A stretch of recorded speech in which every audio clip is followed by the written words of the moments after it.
AI search is exploding, and it's happening way faster than anyone thought. Think about this. ChatGPT alone gets over 2.5 billion prompts every single day. And, allegedly, visitors from ChatGPT are converting much better than those coming from Google. It feels like a gold rush, right? No wonder your feed is suddenly full of people who want to teach you how to show up in ChatGPT. But can you trust these people? Are they credible?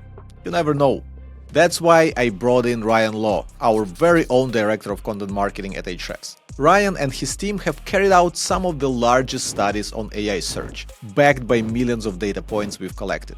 And he's about to share the most actionable takeaways from these studies. You're about to learn what actually works when it comes to showing up in AI search. In other words, if you've been waiting for a credible guide to answer engine optimization, this is it. So keep listening and don't forget to hit like if you want more episodes like this one. Ahrefs Podcast. Hey Ryan, back on the podcast. Yes. How's it going? Yeah, it's going very, very good. Yeah, I must have done a good job last time to be invited back.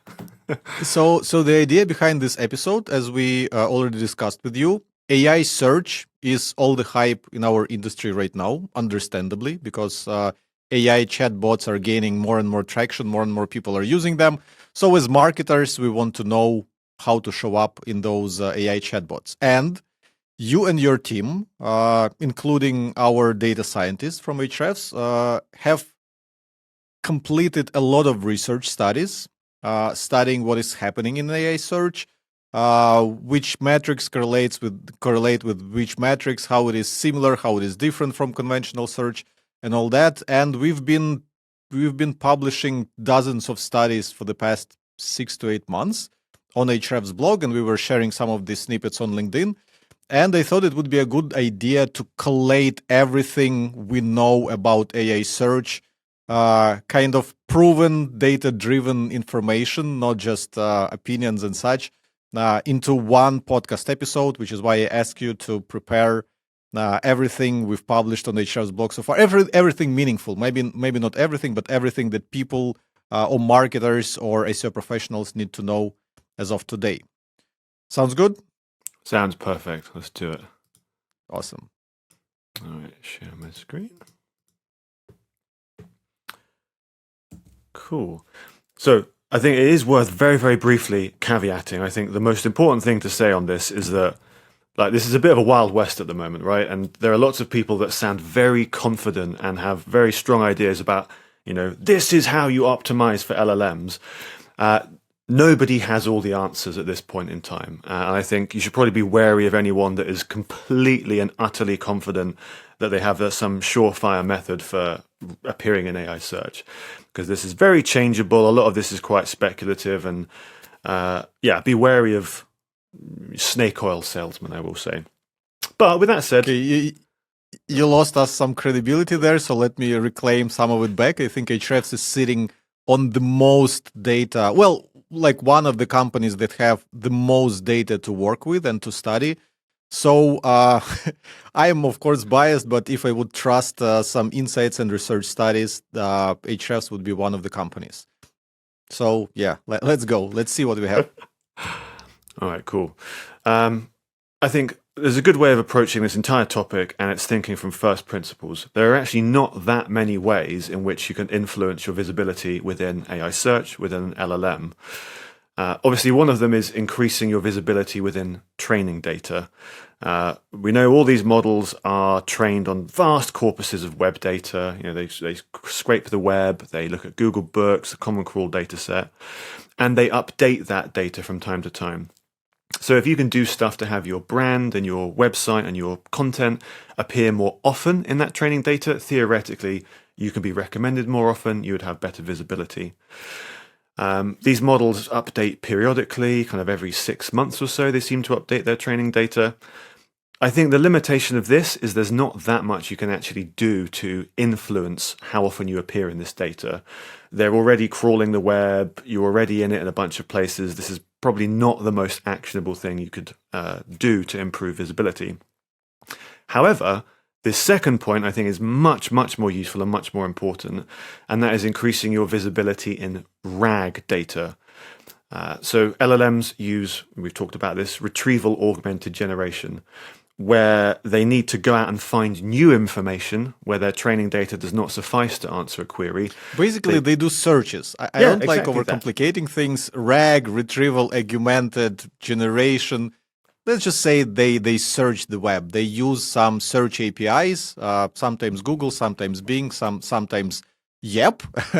We have Yep, and I think Dmitry is about to release a search API that others can use. So LLMs or AI chatbots basically search the web like you can do manually. Yeah.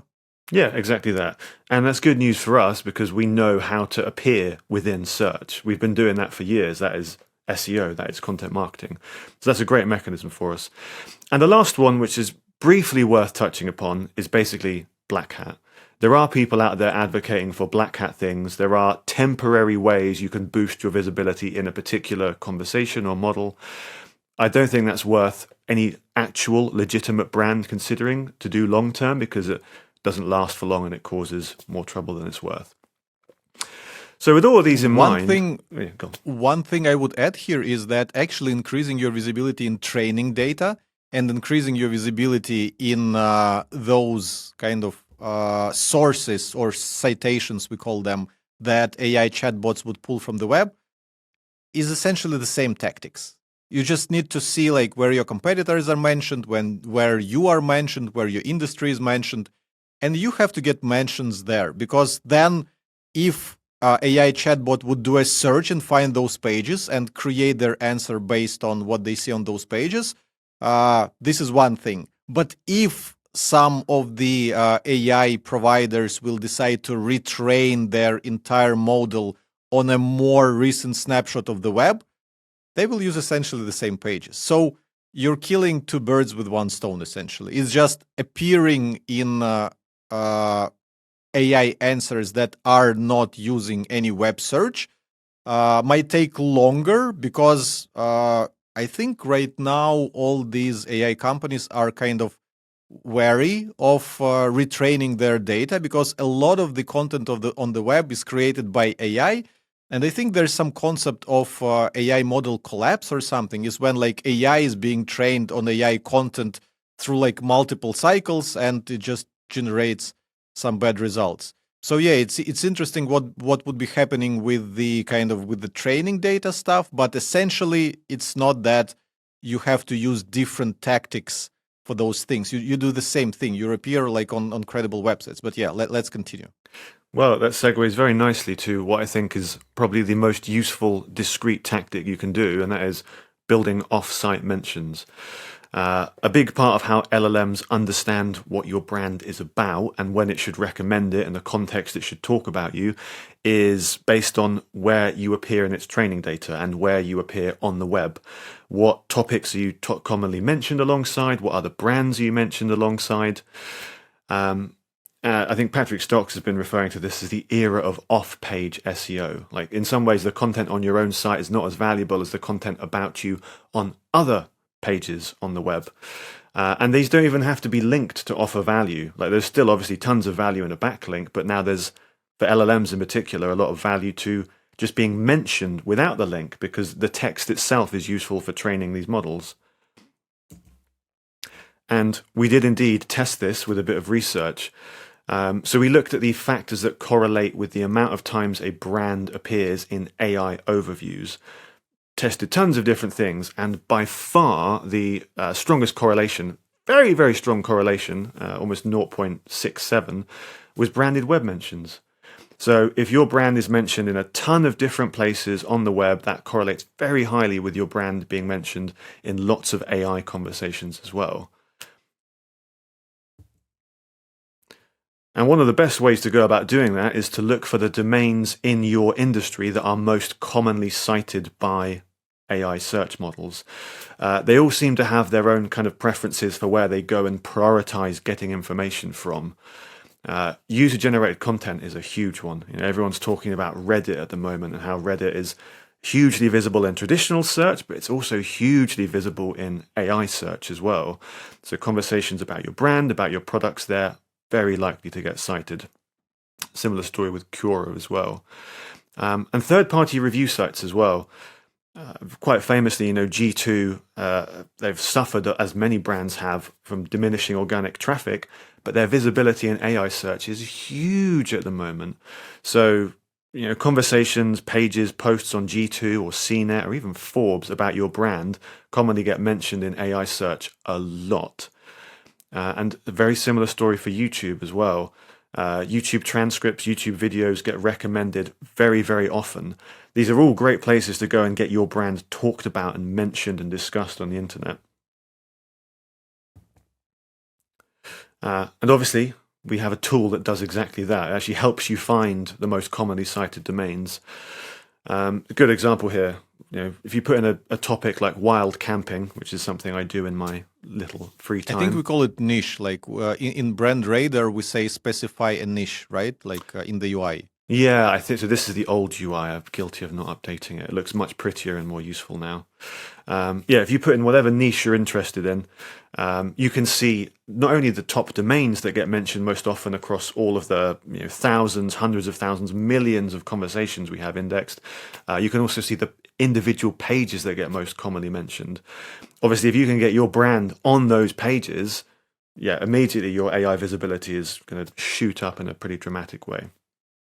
Finally, just before jumping on this call with you, I was drafting a post on LinkedIn with exactly that to show, because citations kind of are the new backlinks in the AI search era. And you want to know in your industry what are the most cited websites, what are the most cited pages.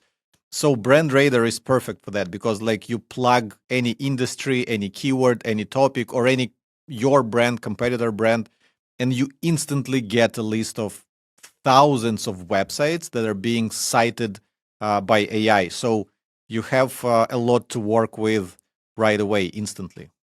Yeah, absolutely love it. So, covered briefly, I guess anything you want to talk about on the mention side of things, anything we didn't cover? I wanted to, again, draw a parallel between conventional SEO and this new AI SEO, because you were talking about the kind of era of off-page SEO and the importance of mentions on other websites. So this was actually my common advice to anyone who was saying that, oh, SEO takes time. For new websites, I wouldn't recommend to invest in SEO too much because you need to build your domain authority, blah, blah, blah, blah, blah. But SEO, like search engine optimization, means that people have to find you somehow. Why is it limited to your website only? So my advice, usually for people who put forward an argument, it takes time or you need like high domain authority, I just say go to the websites that already rank for keywords and topics that you want to appear for and figure out how to get mentioned there. Maybe like it's about striking a partnership. Maybe it's about an affiliate deal. Maybe it's about an advertisement. So there are a lot of websites that are already getting traffic for the topics, the searches that are related to what your brand does, what your product does. Go there and get mentioned there. And you'll get kind of this, I call it second-hand search traffic. People would visit some other website from Google, but this website would be mentioning you. So you'll get benefit out of this. So the same principle applies now to AI search, but it just works a bit differently because AI tools, they need to see you mentioned on a lot of websites so that when they pull information from these websites in this aggregate kind of a recap of what they learned that they would create for you as an answer, you would still be mentioned. But yeah, it's like, it's a common tactic. It just slightly changes like how it works kind of on the back end. But yeah, the same thing that you have been doing like 5 years ago, 10 years ago, you have to still be doing. I think we see that a lot with all of AI search optimization, right? The tactics are pretty similar, but sometimes the motivation has changed a little bit, the underlying causes for doing it. But yeah, fundamentally, it's but I still think quite secondhand recognizable. search traffic, not a lot of people were talking about. It's not a common advice in our industry for some reason. I don't know why. So I'm actually happy that with AI search, so much focus is falling on kind of properties that you don't own, and you have to work with them, not just like with your own website. Very cool. Okay, cool. Discrete tactic number 2, optimizing LLM preferred content. Something we have seen very clearly in all the research we've done is that AI search, AI assistants do prefer to send traffic to certain types of pages. And the theory would therefore go that if those pages are getting surfaced a lot in AI search, you should spend more time and energy on those pages, updating them, improving them, making sure they're consistent with your brand, maybe making more of those types of pages. Now, there's an obvious caveat, which attributable traffic from AI assistants is not the whole picture. Like most people, their entire buying journey can virtually happen without ever clicking a link, and you won't see that in your web analytics. But those that you can see, that's probably a useful data point to look at and start thinking about some kind of optimization there. AI traffic is still growing, albeit from a small number to a less small number. It is growing a lot at the moment. Some of the research we conducted, we actually looked at basically the types of pages most people went to and were referred to from AI search. And we looked at the n-grams, so the little fragments in the URL of the page, to see if any common page types kind of popped out at us. Some very, very common themes here. Obviously, informational content, blogs and guides cited very heavily. Probably not too unusual. We already create a lot of that content. I was surprised to see how often comparison content was sending traffic. So best, top, versus, any page that has these kind of product comparison terms in the URL seems quite heavily cited and relied upon by LLMs. And core site pages, traditional search doesn't always send a ton of traffic to your kind of home page, your navigation, your about page. LLMs use it a lot as they cite and try and back up the things they say. Another bit of research we did, we actually looked at 2 samples of traffic. So we looked at a sample of traffic sent by AI search to websites and a sample of traffic sent by traditional search. And we looked at how that traffic distribution differed. And I found this super interesting. LLMs were much more likely to send traffic to those core website pages, as we talked about, also to the documents on your website. All those kind of dusty PDFs you have indexed on your website that get no search traffic, they can actually be a sizable source of traffic from LLMs because they're treated like any other page in that data set. It's just words on a page to them. And research. We obviously create tons of research content at Ahrefs, and something we see is we get cited really often for that. These models are always looking for actual data that they can go and reference and back up the claims that they're saying, and we get a lot of that traffic to our research studies in particular. And video content as well. Proportionally, about twice as many visits went to videos from LLMs than they did from traditional search. And the inverse of this is also true. There are some page types that get tons of traffic from traditional search and LLMs, AI systems, just don't care about. Interactive tools. They're not particularly useful within the interface of a chat conversation, so they don't seem to get a lot of traffic. And listings, collections, e-commerce, navigation, this whole category of pages that are very good for people in traditional search trying to find products, they don't serve that same purpose in LLMs. They get very little traffic. Now, I want to be a bit wary of saying, this is how you optimize a page for AI search, because I think there's a lot of misinformation circulating on this topic. But there are a few things that do seem to have some benefit. Probably the strongest factor we've seen is content freshness. Again, we did a very, very big study. We looked at, I think, 17 million citations to see what the average age of a URL was, comparing different citations from different LLM platforms and also the average age of organic search results. And what we found, ChatGPT, Copilot, Gemini, they vastly prefer pages that are fresher and newer than pages that are commonly referenced in organic search. Now, I don't think you should go away and suddenly, update every single page on your website every day. I don't think that's good advice. I think this is probably more reflective of the types of queries that trigger RAG. If a query can be answered by the model's own original knowledge, it will do that. It doesn't need to go and find something on the web. Whereas if you're asking something that is about a new topic, something it doesn't understand, it's more likely to go and run a search for that. And it's more likely to find quite new content because it's not in its training data. But it does seem that they do prefer fresh content in a big way. And then very simple writing things. People talk about chunking and they get all very technical. I think a much easier way of approaching this is just writing things in simple, straightforward ways that are easy for both people and AI assistants to understand. I love this idea of BLUF, bottom line up front. Always open with the clearest, most succinct articulation of your idea in every section, every header. Make it easy for readers to follow. Make it very easy for LLMs to understand what your page and your content is about. Using declarative sentences, so confident opinions, not saying things in uncertain, unclear terms, but being very straightforward and saying in definitive terms, this is the fact as we see it. We've already seen this really helps with optimizing for featured snippets, that kind of thing.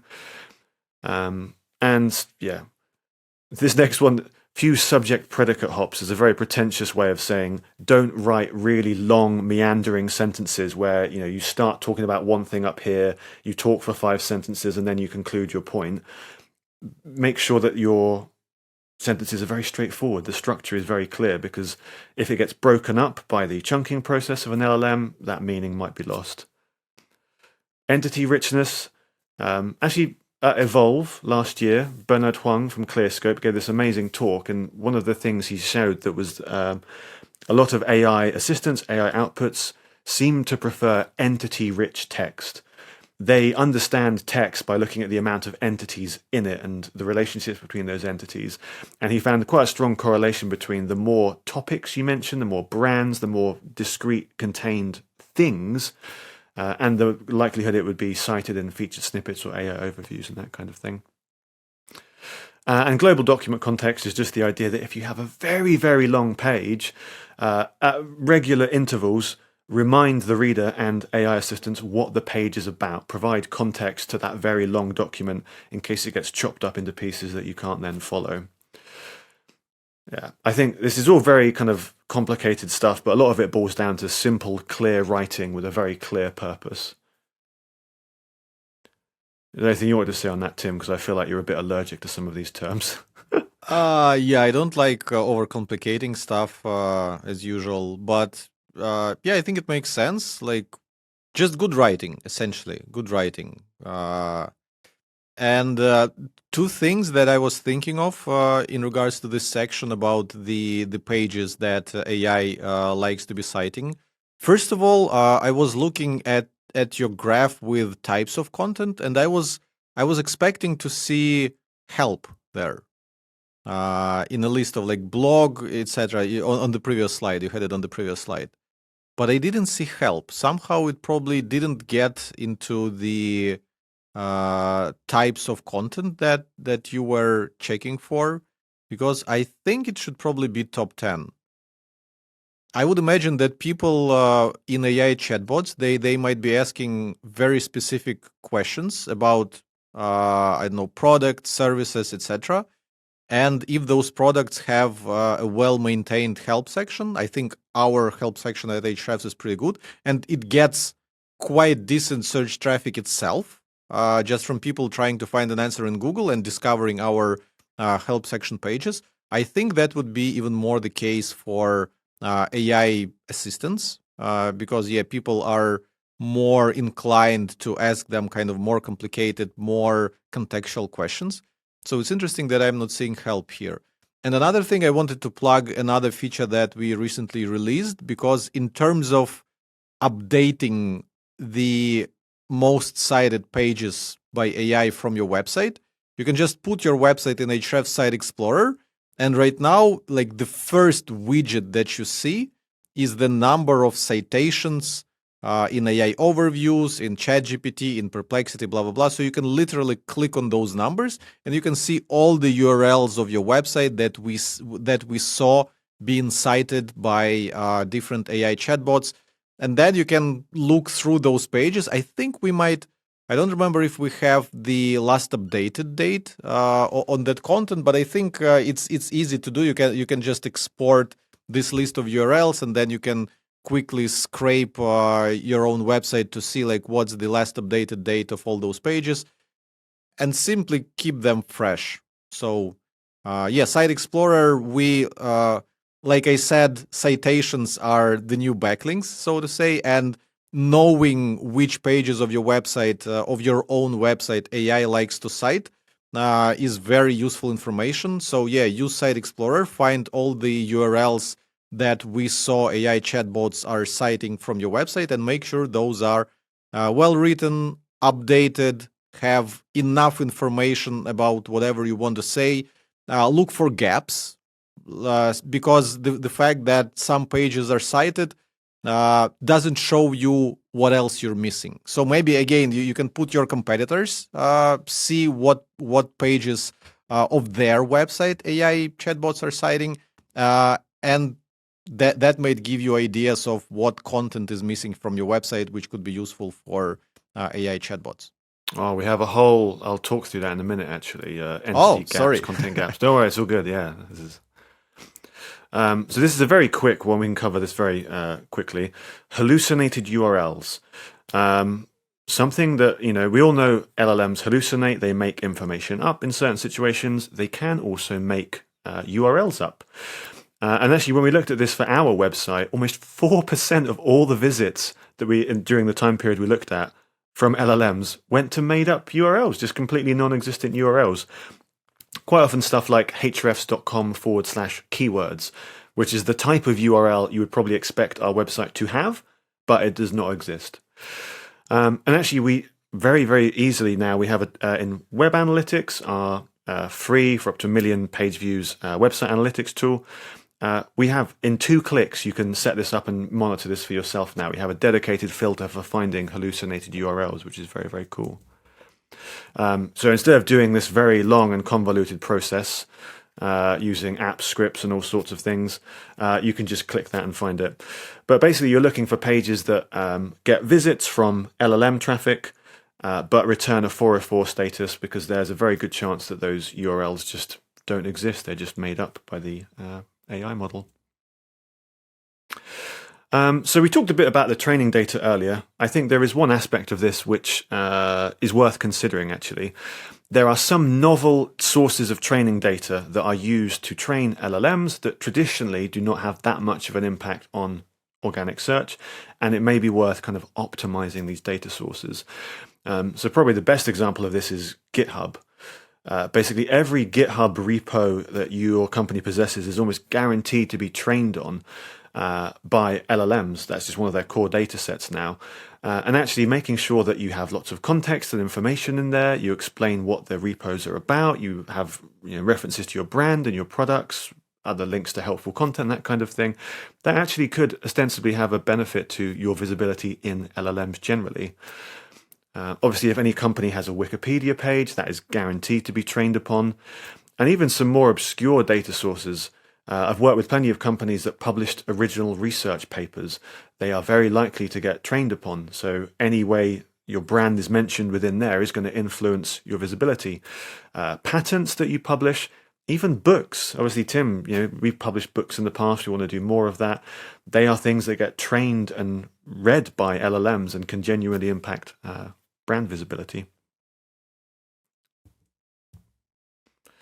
Now, this is the thing we were just talking about, like entity gaps. Maybe, again, very pretentious way of saying it, but this is like content gap analysis, but for the AI era, basically.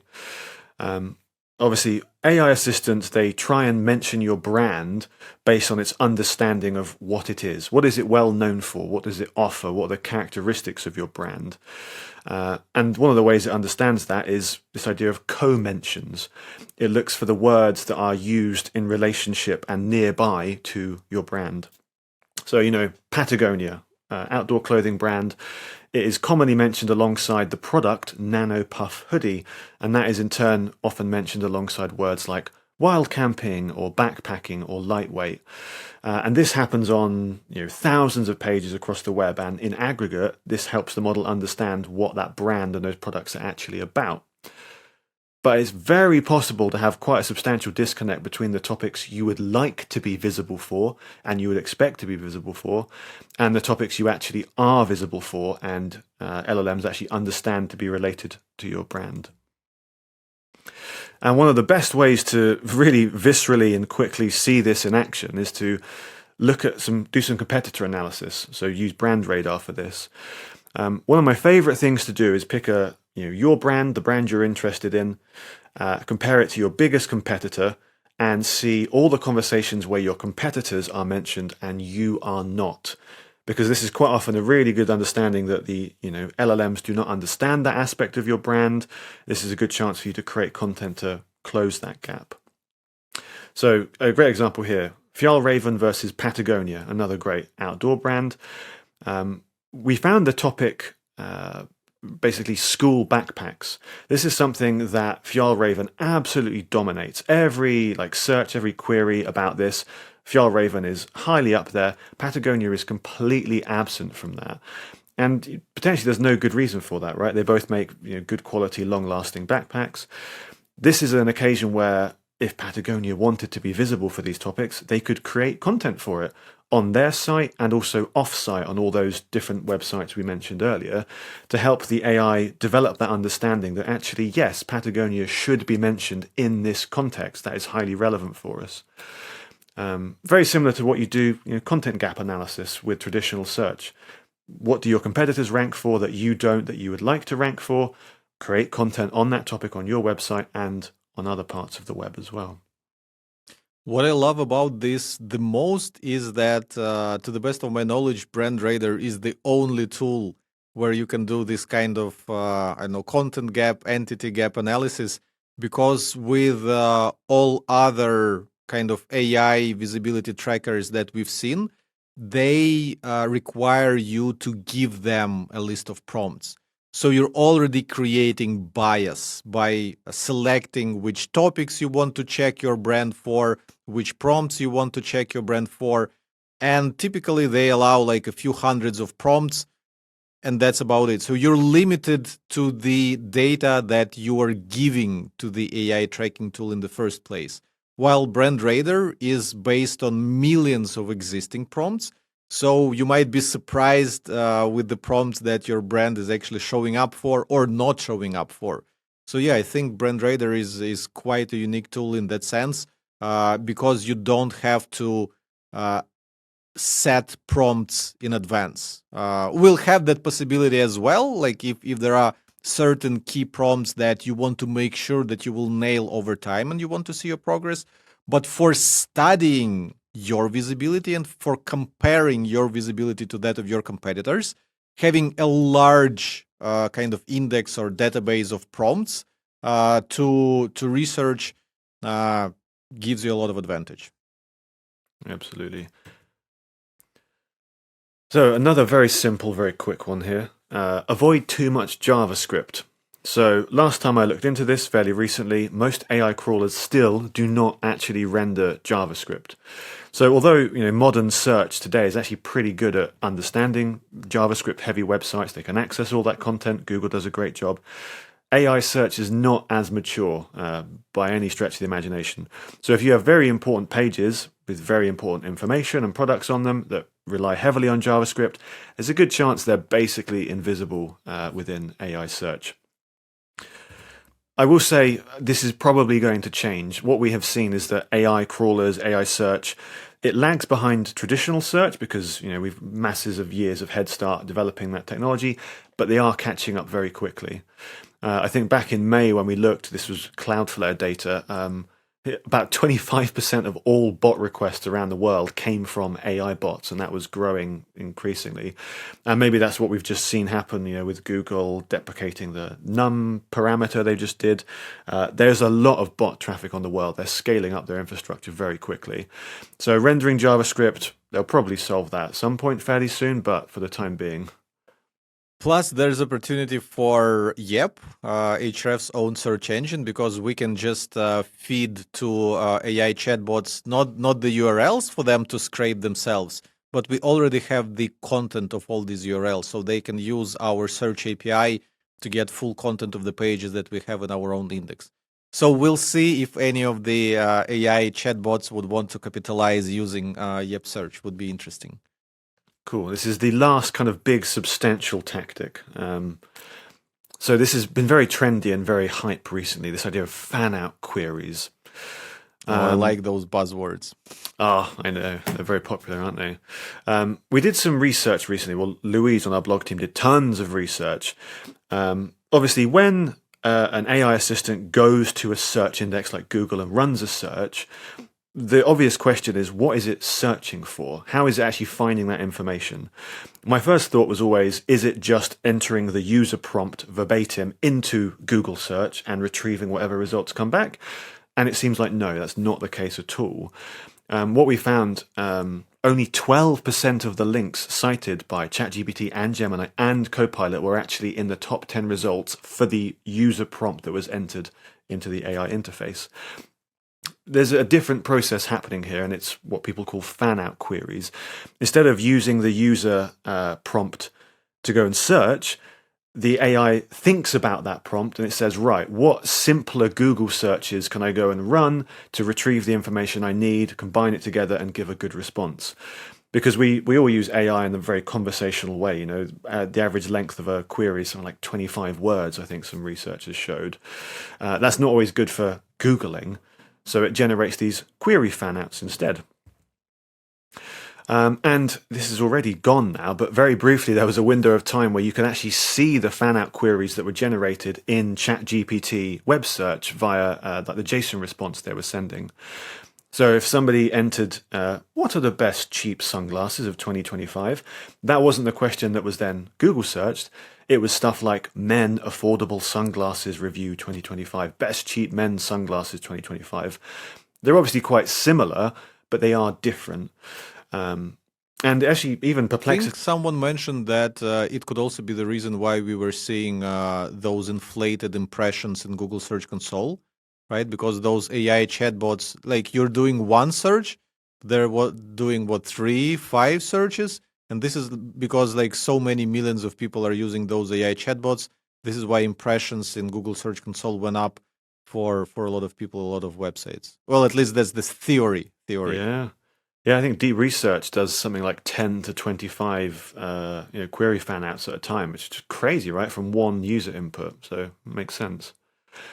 Yeah, and the Perplexity still lets you see these. And obviously, I wouldn't suggest going and creating a page for every one of these fan out queries because,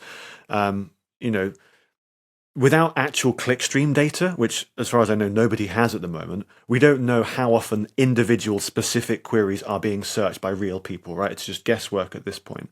I think this is more useful for understanding how these query fanouts are constructed. And if you want to create a content cluster around this topic, you would frame it in this kind of way. I think the main actionable takeaway from knowing how AI chatbots search the web, that they create variations of search queries and do a few of them, and the fact that the URLs that they're then picking to give you an answer only intersect with the kind of top ranking URLs for kind of the general topic in Google. Only 12% of them intersect. It means that there's more room for different opinions. Previously, how the SEO industry worked, what did it mean to optimize a page for Google? You have to make it look similar to the top ranking pages. So the industry was going towards similarity. So the more similar your page to the pages that are already ranking high in Google, the more you're rewarded with traffic for this. But not anymore. Now, because there's so much variance in those queries, because AI is generating a lot of different searches for you, there's a chance for your page to show up even when it's not kind of following the conventional kind of structure and content of other pages. So you still get a chance to get visits and to get mentions by being different. And this is what I love about it. You no longer need to look at the top ranking pages necessarily to create your content. Just create your content your way, and who knows, maybe your opinions and the way you phrase things is what those AI chatbots would be picking up. I guess, again, subject to testing. So like do that on your own website and see how it works for you. But I think this is where it is going. I've always dreamed of a world where good content would be rewarded, but hopefully, maybe this will be the dream coming to fruition. We'll have to see. In the complete opposite of that, my last point is about avoiding spam, because I think another way people are taking a lot of this information is that I've seen lots of companies publish 20,000 word markdown formatted AI generated pages with no links, no images, like obviously very purely designed for machines, for robots, for LLM ingestion, and not for people. And I am seeing these get cited and get referenced in conversations a lot of times. But I think this is still very short-sighted for a few reasons. For one, Google itself is much less susceptible to that type of gaming. It has many years of practice of filtering out that kind of spammy content and doesn't always get it right, but it generally does. And Google is by far still the most dominant traffic source and is still relied on very heavily for RAG and all these kinds of things. I also think other AI assistants are going to have to become more sophisticated in terms of how they process and choose content, because otherwise SEOs like us will probably ruin them for other people with all this type of content. And the most important thing, is it even valuable being cited for one of these queries if somebody then clicks that link to your website and sees spammy, awful, markdown content that nobody cares about? Like, are they going to think positively about you? Are they going to buy something from you? So while it's good to experiment and work out how these tools work, I think we need to avoid this idea that let's just pump out a bunch of AI content on all these topics and see what happens. I probably don't need to recap all of these, but I will say one final thing I've been thinking about related to this topic that I find quite useful. I think there are generally two categories that all LLM optimization tactics fall into.